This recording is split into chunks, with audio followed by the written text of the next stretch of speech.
नमस्कार दोस्तों। एक बार फिर स्वागत है आपका हमारे YouTube क्लास में। इसमें आज आपके लिए लेके आए हैं हमारा पर्यावरण से जीव विज्ञान के कुछ महत्वपूर्ण प्रश्न का भाग 5, जो कि 10वीं कक्षा के विज्ञान पे आधारित प्रश्न है। सभी प्रश्न जो हैं वो रेलवे, एसएससी, बैंकिंग और अन अदर एग्जाम, जितने भी प्रकार के एग्जाम पाए जाते हैं वो सभी के लिए इम्पोर्टेंट होते हैं, क्योंकि ये बेसिक साइंस है। ठीक है, चलिए चलते हैं भाग 5 का पहला प्रश्न की ओर। भाग 5 का हमारा पहला प्रश्न है, संसार का सबसे बड़ा पुष्प कौन सा है? देखिए, संसार का जो सबसे बड़ा पुष्प है वो है रेफ्लेशिया। क्या है? रेफ्लेशिया। रेफ्लेशिया कहाँ पाया जाता है? ये ज्यादातर अधिकतर जो है इंडोनेशिया और सुमात्रा द्वीप के पास पाया जाता है। ठीक, इसे आप नोट कर लेंगे। जिन प्रश्नों के आंसर आपको पहले से पता है उसे आप कमेंट में अवश्य करेंगे, तथा जिन प्रश्नों के आंसर आपको पता नहीं है उसे आप नोट कर लेंगे, ताकि ये एग्जाम के समय आपको काम आए। ठीक है, चलते हैं अगला प्रश्न की ओर। अगला प्रश्न हमारा है, सामान्यतः अंकुरन के लिए किसकी आवश्यकता नहीं होती है? देखिए, नहीं होती है अंकुरन के समय। तो हवा की आवश्यकता तो होगी ही, ताप की आवश्यकता हल्की होगी, और हल्की नमी यानी जल की आवश्यकता होगी ही। लेकिन प्रकाश की जो आवश्यकता हो है वो अंकुरन के समय नहीं होगी। प्रकाश की आवश्यकता कब होगी? जब पौधे बड़े हो जाएंगे, प्रकाश की आवश्यकता होगी उसे प्रकाश संश्लेषण की क्रिया करने के लिए। ध्यान दीजिएगा, यहाँ पे प्रकाश की आवश्यकता नहीं होगी अंकुरन के लिए। ठीक है, ऑप्शन नंबर डी। अगला प्रश्न हमारा है, किस पौधे में बीज होता है? इस पौधे में बीज होता है लेकिन फल नहीं होता है। तो ये सैकस का पौधा है, इसमें बीज होता है, सिर्फ बीज ही होता है, फल नहीं होता है। ठीक है, अगला प्रश्न हमारा है, इस पौधे का फल भूमि के नीचे पाया जाता है? देखिए, भूमि के नीचे जाया पाया जाने वाला फल एक ही फल है, जो है मूंगफली। कौन सा है? मूंगफली। जो अक्सर हम लोग देखते हैं कि हम बादाम के रूप में खाते हैं मूंगफली को, तोड़ के फोड़ के छील के, वही है मूंगफली, जो फल है और भूमि के नीचे मिट्टी में पाया जाता है। ठीक है, अगला प्रश्न हमारा है, नारियल के खाने योग्य भाग। देखिए, नारियल का हम लोग भ्रूणपोष खाते हैं। क्या खाते हैं? भ्रूणपोष खाते हैं। अक्सर आप लोगों को देखने को मिलता होगा या सुनने को मिलता होगा, नारियल का हम लोग भ्रूणपोष खाते हैं। ठीक है, अगला प्रश्न हमारा है, सुगंधित पुष्पों में परागन किसके द्वारा होता है? सुगंधित पुष्पों में जो है परागन जो है वो कीटों द्वारा होता है।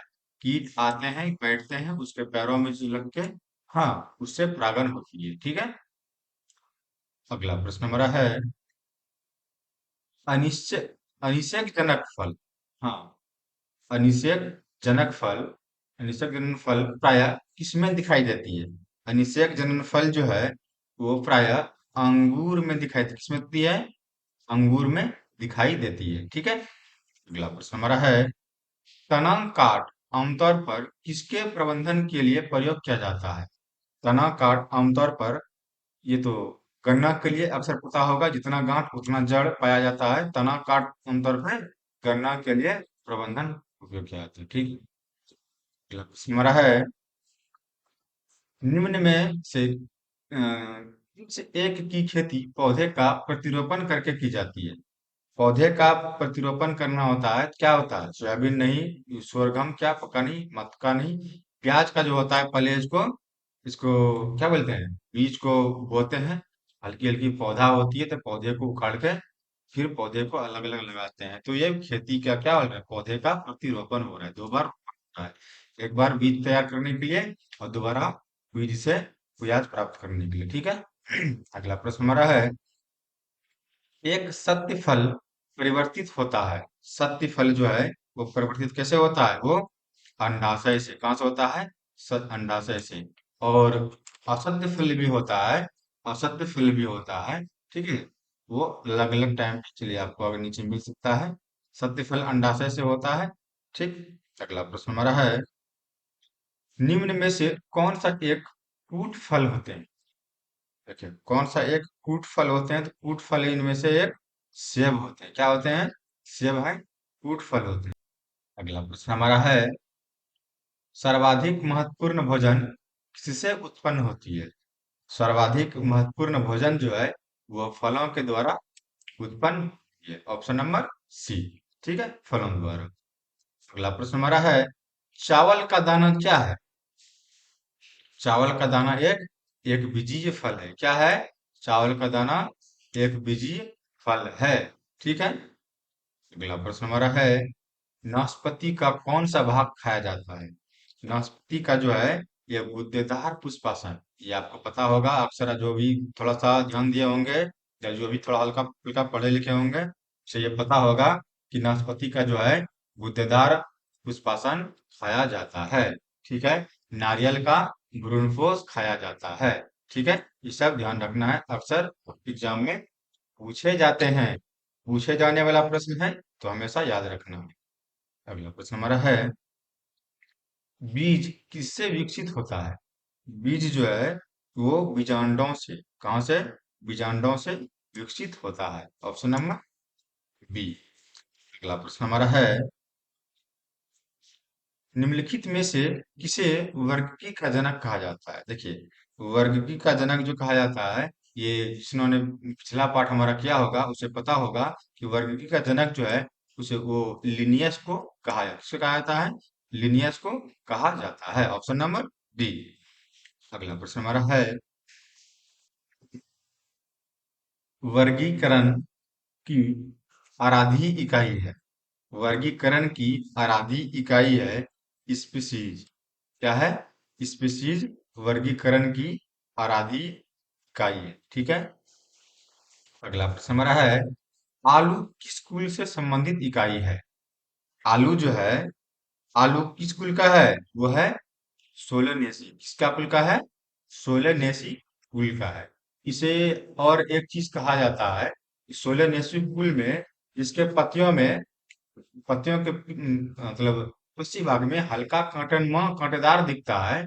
हाँ, वो सोलेनेसी कुल का पौधा होता है। जैसे आलू का जब पीछे वाला पत्ता निकालिएगा पीछे पार्ट, तो उसमें बाल टाइप का रहता है, तो वो सोलेनेसी कुल का पौधा, ये पहचानने का नियम है।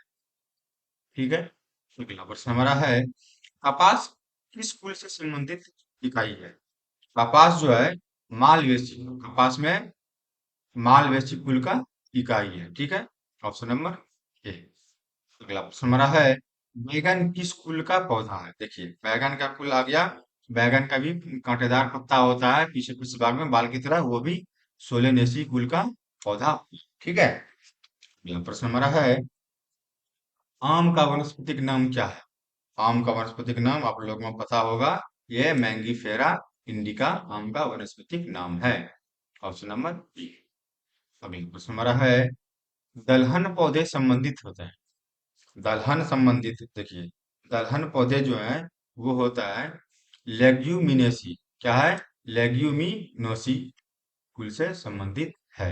अगला प्रश्न हमारा है, चाय के पौधे का वनस्पतिक नाम क्या है?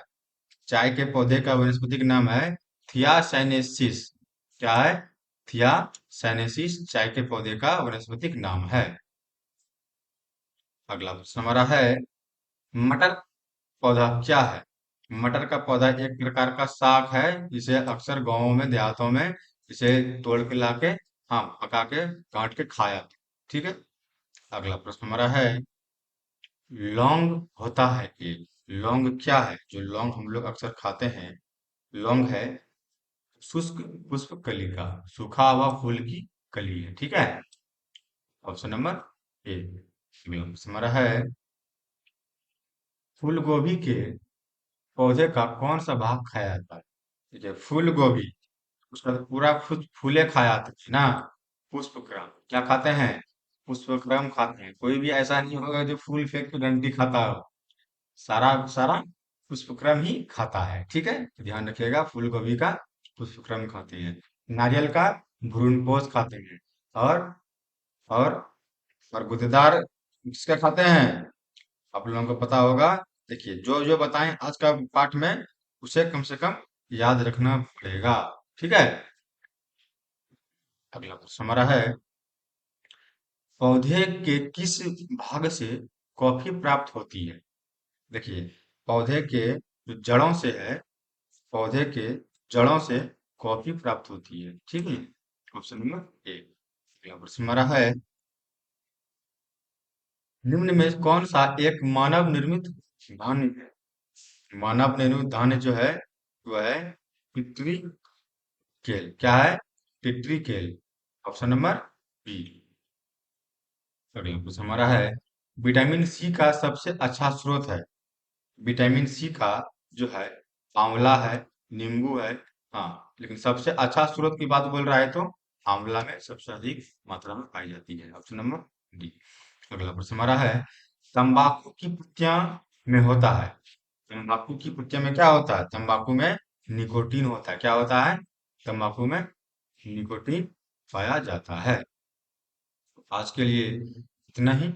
सभी कम्पिटिटिव एग्जाम के लिए हमारे चैनल जो कि डिस्को क्लासेस के नाम से है उसे आप सब्सक्राइब करें, लाइक करें, कमेंट करें, अपने दोस्तों के साथ शेयर करें तथा बेल का घंटी भी दबाएं ताकि हमारा आने वाला वीडियो आपको सबसे पहले प्राप्त हो। तब तक के लिए हमें आज्ञा दीजिए। धन्यवाद। जय हिंद।